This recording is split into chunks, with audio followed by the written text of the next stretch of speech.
good, isn't it? Remember what it used to be like? What, subsistence economy? Oh, I'd rather forget it. Working day in and day out, digging, planting seeds to grow the food so that we could eat it to give us energy, so that we could go on and do more digging. And plant more seeds, to grow more food, to eat, to give us more energy, and so on. And so on. And so on. Ah, but we thought of a way out of that. I'll say, a bit of brain power. That's all we needed. Instead of each family supporting itself by doing everything, we divided up the labour so that each family specialised in what they did best. And that way, the shepherd family got even more wool from sheep because they got better at raising sheep. The farmer family grew even more wheat, and the fisher family brought in even bigger catches of salmon. It's happened with all the families. And all that extra skill they learnt and all that time they saved from travelling about from place to place, and all the boring preparatory work they no longer had to do for all the different jobs, meant that 8 families produced enough for 10. We had a surplus. And that surplus provided for the needs of the 2 other families, the masons and the carpenters. And they built a bridge so we could feed our animals on better pasture. Then they made an irrigation system that watered the land and gave us even better crops. I suppose you could say the road to a bit of modest prosperity began with that one idea of mine. Yes, I suppose you would. Well, it's scarcely a life of luxury we live, but at least we have enough to know that we and the children won't starve. And we can even lay a bit by for tomorrow. And have a little bit of time for ourselves and the family to do other things. Like making that shawl. Like making this shawl. That's a nice shawl there. He says nice things sometimes. But the trouble is... Sometimes he doesn't. It's taken weeks to make. Weeks. It's true, it did take weeks. Well, 2 weeks anyway. Shearing the sheep, washing the wool, spinning it, dyeing the thread, weaving it into cloth, finishing it off. So it's a lot of effort to put into a shawl. It'll be worn out after a couple of years. It's nice, though. That's what I call a wholehearted appreciation. Hey, what's going on over there, then? Ooh.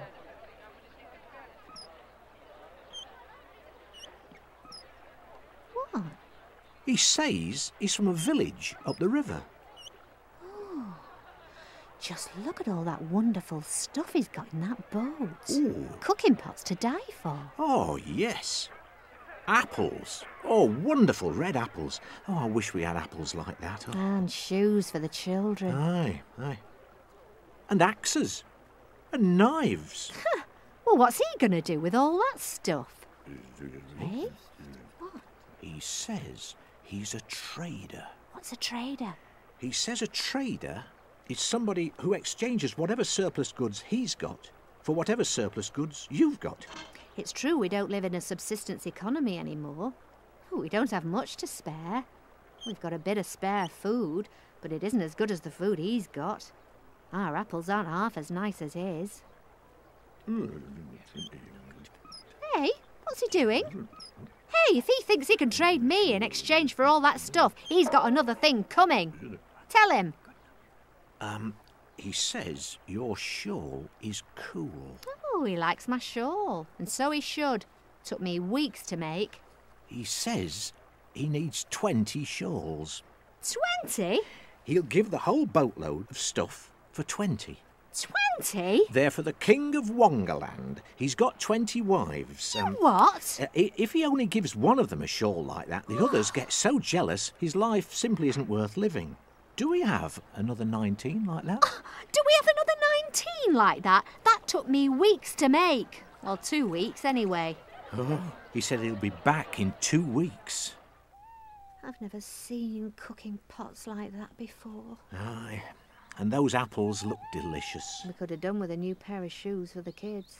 He said he'd give us everything in that boat for 20 shawls. Oh, look, there are 10 of us here with a bit of time to spare. But even if we all work flat out, we'd only make 10 shawls in 2 weeks. We need a genius to produce another 10 shawls. A genius. Or a miracle.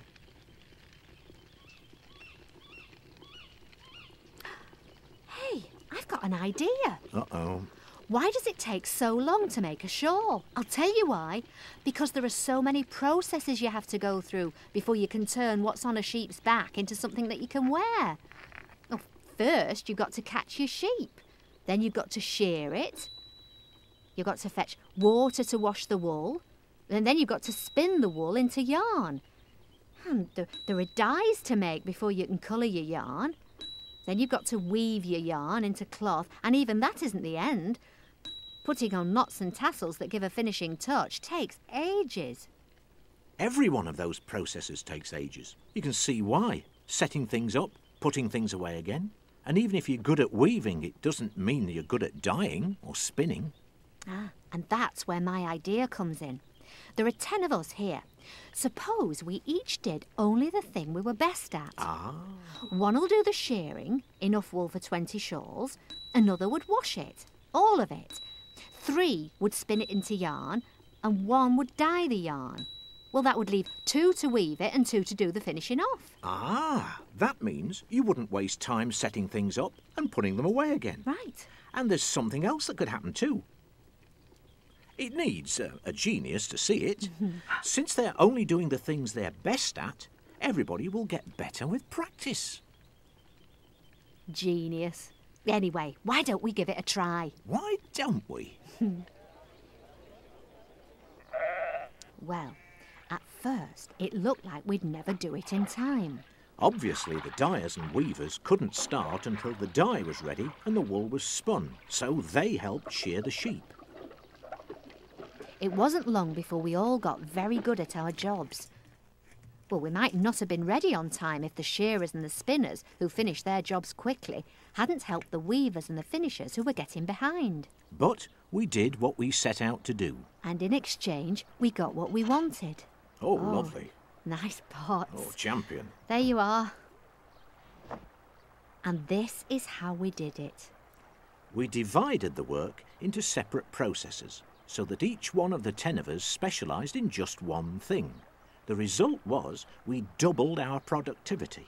We produced 20 shawls in 2 weeks. Before, using the old ways, we would have produced only 10. We'd created the extra ones by division of labour by process. But this time we used the surplus in a different way. We swapped it for somebody else's surplus. And the result is, we've now got a lot of things we couldn't have made for ourselves. What we discovered was the division of labour by process. It's created more surplus. And by trading that surplus, we've taken another step along the path to prosperity. Oh, the cooking I can do with this. Oh, just look at that.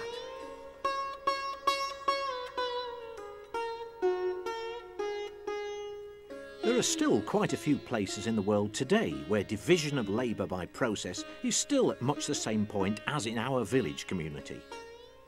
Some people spin, some people weave, some people finish off the goods. In the modern industrial world, it all looks very different, and so it is in a way, but if you follow manufacturing through, you'll see that it's still divided by process in just the same way, even if it is on a massive scale.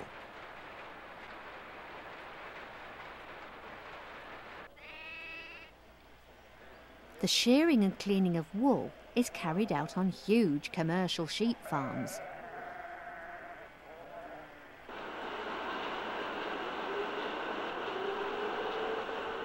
The raw wool is spun into thread on enormous machines with 200 spindles that turn out 23 miles of yarn a minute. The yarn is woven on gigantic electrically powered looms that produce almost an acre of cloth a day. It's dyed in special machines and then made into goods like these, which are sent off to the docks for export. And in return, we get other people's surplus.